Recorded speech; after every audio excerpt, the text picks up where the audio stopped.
My parents said I was too broke to join the family vacation. I quietly agreed, but when they came back and found their house empty, they called me screaming. When my parents started planning the family vacation, I didn't think much of it. We weren't exactly the kind of family that did big, elaborate trips, but my mom had been talking for weeks about how much we all needed a break. My dad nodded along, throwing out ideas about resorts and excursions. My sister, Megan, was already looking up Instagram-worthy spots. I assumed I was included in the plans. Why wouldn't I be? I was their son, after all. But as the details started coming together, something felt off.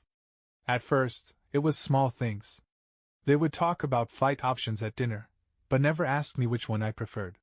My mom would sigh about how expensive everything was, then shoot me a look, as if I was the cause of their financial woes. And then there was Megan. She started dropping little comments like, "I can't wait for our trip," instead of "our family trip." Still, I brushed it off. Maybe I was overthinking it. Maybe they were just waiting for the right moment to officially invite me. That moment never came. One night, about 2 weeks before the departure, I was sitting at the kitchen table when my dad finally said it outright. "Look, we need to talk about the vacation." I nodded, waiting for him to ask me about my schedule. Instead, he shifted uncomfortably and said, "We crunched the numbers, and we just can't afford to cover you this time." My stomach twisted. "Cover me?" I repeated. "I wasn't expecting you to pay for me." He sighed, as if I was the one making this difficult. "Even if you paid your own way, the trip is already planned, and there just isn't room in the budget for extra accommodations. Flights are expensive. The rental is only big enough for the three of us." I glanced at my mom, waiting for her to step in, to say something to soften the blow. But she just looked at her plate. "I could book my own flight," I said carefully. "I don't need a fancy hotel. I'll sleep on the couch if I have to." Megan laughed under her breath, and I turned to her, my face heating. "What's so funny?" "Oh, come on," she said, twirling her fork in her pasta. "You're barely scraping by as it is. How are you going to afford a trip like this?" I clenched my fists under the table. "We just think it would be better if you sat this one out," my dad said, his voice final. "Next time, okay?" "Next time." I nodded slowly, my jaw tight. "Yeah," I said, forcing a small smile. "Next time." I didn't argue. I didn't beg. I didn't ask why they never even considered me. Instead, I sat through dinner, pretending everything was fine. But as I lay in bed that night, staring at the ceiling, something inside me shifted. They thought I was too broke to join them. Fine. But if I was too broke for a vacation, then I sure as hell couldn't afford to keep furnishing their house for free. The morning after our conversation, my parents acted like nothing had happened. My mom hummed while making coffee, my dad read the newspaper like he always did, and Megan was glued to her phone, probably bragging about the upcoming trip to her friends. I sat at the table, sipping my own coffee, quietly watching them. They had no idea what I was planning. It started as a petty thought, a way to get back at them. But the more I thought about it, the more I realized how much of my life was tangled up in their house. See, when I moved back home a year ago after a rough patch, they made it sound like I was a burden. They never said it outright, but the little comments, the sighs, the passive-aggressive remarks about grown adults pulling their weight made it clear. But the thing was, I had been pulling my weight. More than that. Most of the furniture in the house. Mine. The big sectional in the living room? I bought it when my parents' old couch was falling apart. The dining table? Mine too. The TV, the kitchen appliances, half the dishes in the cabinets. I had paid for all of it. Not to mention the fact that my name was still on the lease. They loved to act like I was some freeloader, but without me, they'd be sitting on folding chairs and eating off paper plates. And now, they were leaving me behind like I was nothing? Fine. I calmly finished my coffee, then pulled out my phone. I had work to do. By the time they came back, their house would be a lot emptier. I started small. The night after they went to bed, I grabbed a few things, my air fryer, my blender, a couple of expensive kitchen knives I had bought when theirs started going dull. They wouldn't notice these things missing right away, but they'd feel it when they tried to make breakfast in the morning. Then I moved on to the bigger stuff. Since my name was still on the lease, I had every right to be there. More importantly, I had every right to take what was mine. So, over the next few days, I systematically packed up everything I had paid for. The sectional? Gone. I hired a guy with a truck to help move it to a storage unit. The TV? Unplugged and wrapped up neatly in a blanket before I carried it out. The dining table and chairs? Dismantled and taken piece by piece. By the third day, I had cleared out most of the living room and kitchen. The house was starting to look bare, but I wasn't done yet. I walked into Megan's room and spotted the vanity mirror she used for her makeup. Funny, she always acted like I was beneath her, but guess who had bought that mirror for her birthday last year? Me. I took it. In my parents' room, I grabbed the expensive comforter set I had gifted them for Christmas. The one my mom had gushed over, saying she loved how soft it was. Yeah, well, I loved the idea of going on a family vacation. And yet here we were. By the time their departure day arrived, I was nearly done. I waved them off at the airport with a smile. They had no idea what was waiting for them when they got back.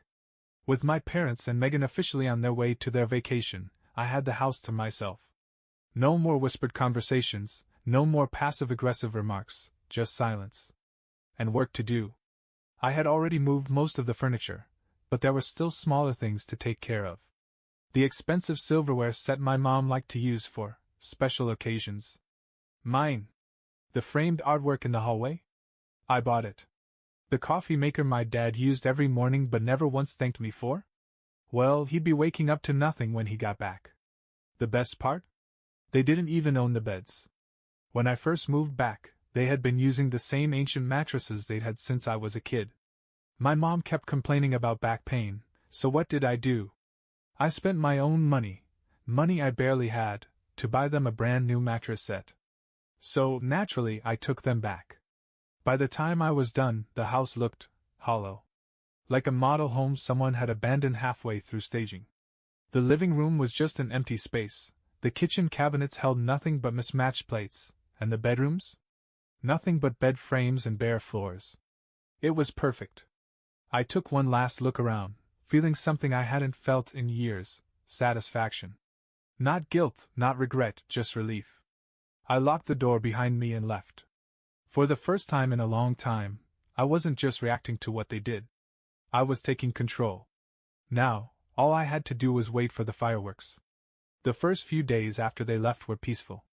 I went to work, slept in my own bed, one they could no longer claim, and enjoyed my new space. I wasn't worried. I had done everything legally. Every piece of furniture, every appliance, every little thing I took had receipts with my name on them. They just didn't realize how much of their life had been built on my back. 3 days passed. Then, the phone calls started. At first, it was just a couple of casual texts. Mom, hey, everything okay? Haven't heard from you. Megan, hope you're not too bored at home, lol. I ignored them. Let them enjoy their trip. Let them believe everything was fine. Then, on the day they were set to come back, I got one last text from my dad. Dad, we land at 6. Can you have dinner ready? I almost laughed. Instead of responding, I turned off my phone, grabbed some takeout, and waited. I imagined it perfectly, the key turning in the lock, the bags dropping at the door, the moment of confusion as they looked around the empty house. Maybe they'd call out for me, assuming I had moved things around for some reason. Maybe Megan would go into her room, expecting to sit down at her vanity, only to find nothing there. And then? The rage would set in. It happened just as I expected. At exactly 6:45 p.m., my phone, now turned back on, exploded with calls. First my mom. Then my dad. Then Megan. Over and over, one after the other. Then came the texts. Mom, where is everything? Dad, are you serious? Where is our stuff? Megan, you took my mirror? I leaned back in my chair, taking my time before responding. Me, oh, I thought I was too broke to contribute to the family. Figured I couldn't afford to furnish your house either. Silence. Then, after a few minutes, my phone rang again. I picked up. What did you do? My mother's voice screeched through the phone. I smiled. The real fun was just beginning. I held the phone away from my ear as my mother's voice rang through, shrill and furious. Do you have any idea what you've done? We just got home, and the house is empty. I waited a beat, then answered calmly. Yeah? Weird. Almost like I was never actually part of the household to begin with. What are you talking about? She snapped. I sighed, stretching out on my couch, the one that had once sat in their living room. Well, you said I was too broke to contribute, right? I just figured, if I couldn't afford a vacation, then I definitely couldn't afford to keep furnishing your house for free. Silence. For the first time since she called, she was at a loss for words. Then, in the background, I heard my dad growl. Put him on speaker. A moment later, his voice came through, tight with barely contained rage. This is theft. You have no right to do this. I laughed. Oh, I have every right, Dad.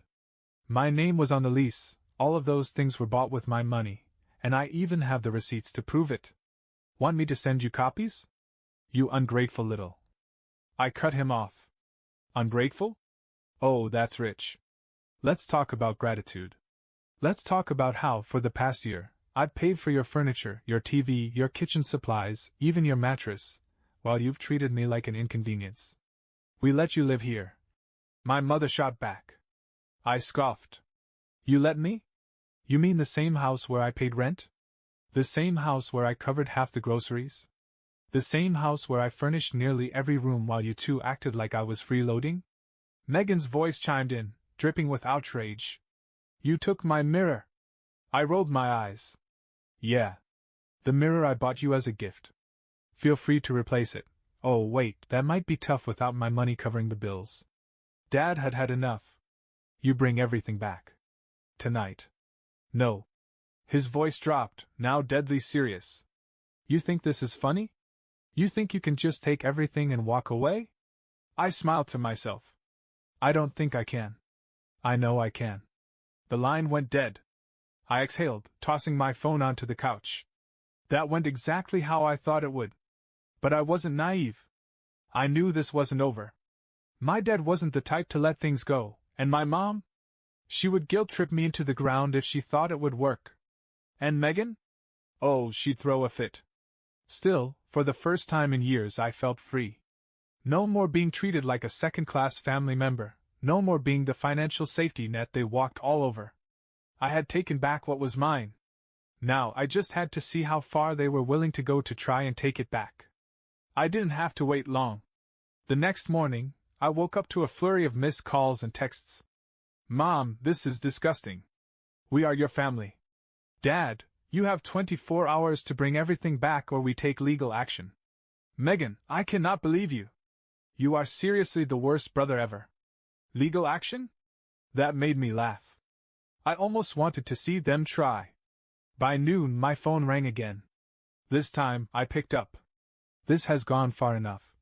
My dad said immediately, his voice low and controlled, the way it always got when he was really mad. We've talked it over, and here's what's going to happen.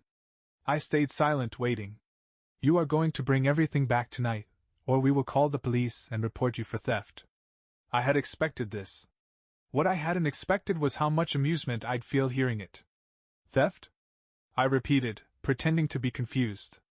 Dad, you know that's not going to work, right? I don't care what you think. He snapped.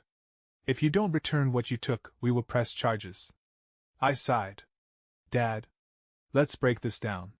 1. I have proof that everything I took was mine. Receipts, bank statements, even my name on the lease. You really want to go to court over this? Because I will counter with all of that. I let that sink in before continuing. 2. If you tried to lie to the police, that's called filing a false report. And you really don't want to do that. Silence. And 3. I added, if you think throwing legal threats at me is going to scare me into giving in, then you really don't know me at all.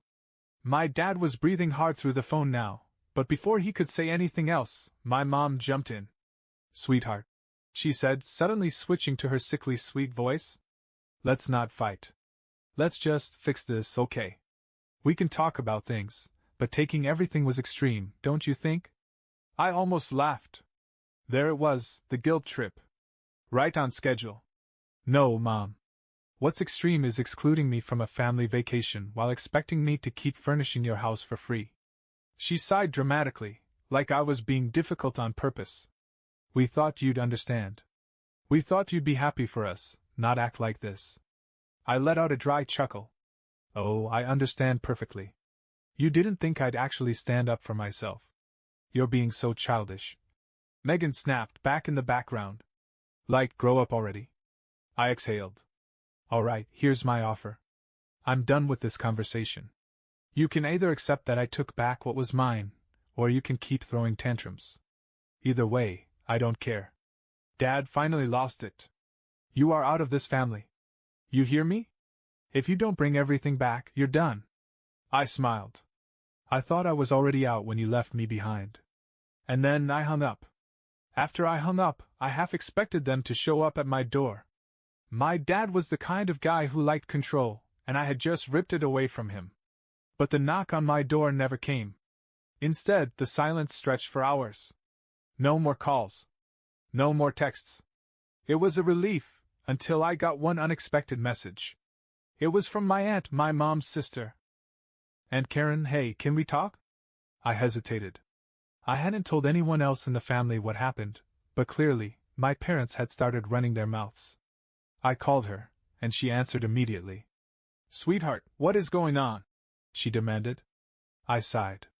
Let me guess. My parents told you I robbed them blind? She hesitated. They said you took everything from the house, yes. But something about the way they said it didn't sit right with me. I explained everything. How they had excluded me from the vacation, how they always treated me like an afterthought, how most of the furniture and appliances were actually mine. When I finished, she was silent for a long moment. Then she sighed. I knew they were selfish, but this? This is low, even for them. That surprised me. You're on my side? Of course I am, she said. You've been helping them for years, and they treated you like this? They don't deserve your kindness. For the first time in days, I felt a little lighter. At least someone saw my side of things. I appreciate that, I said. She exhaled. You're not alone in this. And trust me, this isn't over. Not by a long shot.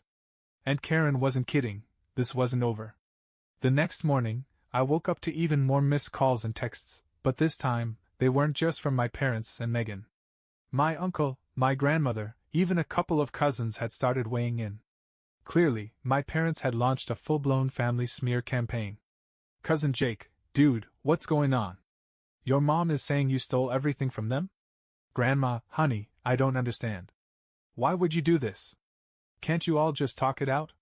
Uncle Mark, I don't know what happened, but your dad is livid. Maybe you should try making peace before things go too far. I groaned. They were really trying to make me the villain. I wasn't about to sit here and let them twist the truth, so I sent out a simple message in the family group chat. Me, since Mom and Dad are telling everyone their side of the story, let me share mine. I didn't steal anything. I took back everything that I had personally paid for over the years, furniture, appliances, even things I had gifted them. They excluded me from the family vacation because I was too broke. Yet they had no problem expecting me to keep furnishing their house for free. So I left them with exactly what they contributed, nothing. Then, for good measure, I attached photos of my receipts, proof that everything I took was mine. The chat exploded. Some family members were stunned. Others were furious, but not at me. And Karen chimed in, I knew it. You two should be ashamed of yourselves. Then, the best message came from my grandmother. Grandma, I raised you better than this. You owe him an apology. For the first time, my parents had no response. For the first time since this all started, my parents were silent. No texts, no calls, nothing. The family group chat had turned into a war zone. Half the relatives were still trying to stay out of it, but the other half? They were furious. Uncle Mark, so let me get this straight. You took his money, his furniture, his generosity, and then left him behind like an afterthought? Aunt Karen, exactly. And now they're playing the victims because they got caught. Cousin Jake, wow. Just wow. And they expected him to just sit there and take it. My parents never replied, but Megan did. Megan, oh my God, can everyone chill? It was just a vacation. He's being dramatic. I couldn't stop myself, I laughed. Me, oh, I'm being dramatic? So when you all treated me like an ATM and left me behind, I was supposed to just smile and keep paying for everything? Again, no response. Then, hours later, my mom finally cracked. She called, and against my better judgment I answered. Her voice was quieter now. Less shrill. Less angry. Was this really necessary? She asked softly. I let out a slow breath. Yes, I said simply. She sighed. Your father is upset. Oh, he's upset? I said, unable to hold back the bitterness. Imagine how I felt when I realized my own family didn't even think I was worth including. Silence. Mom, I'm done, I said firmly. I'm done being the one who always gives while getting nothing in return. I'm done being your safety net. We never wanted to hurt you, she said weakly. I closed my eyes. But you did. Another long silence. Then, finally, she spoke again. What do you want us to do? She asked. I had already thought about this. I don't want an apology you don't mean. I don't want fake excuses, I said. I just want space. Her breath hitched. You don't mean that. I do. This time, I hung up first. It's been a few months now. My parents tried a couple more times to reach out, but I stood my ground. Megan never apologized, no surprise there. But the biggest shift? The rest of my family saw them for who they really were. I'm not bitter. If anything, I feel lighter. Like I finally let go of something that had been weighing me down for years. And their house?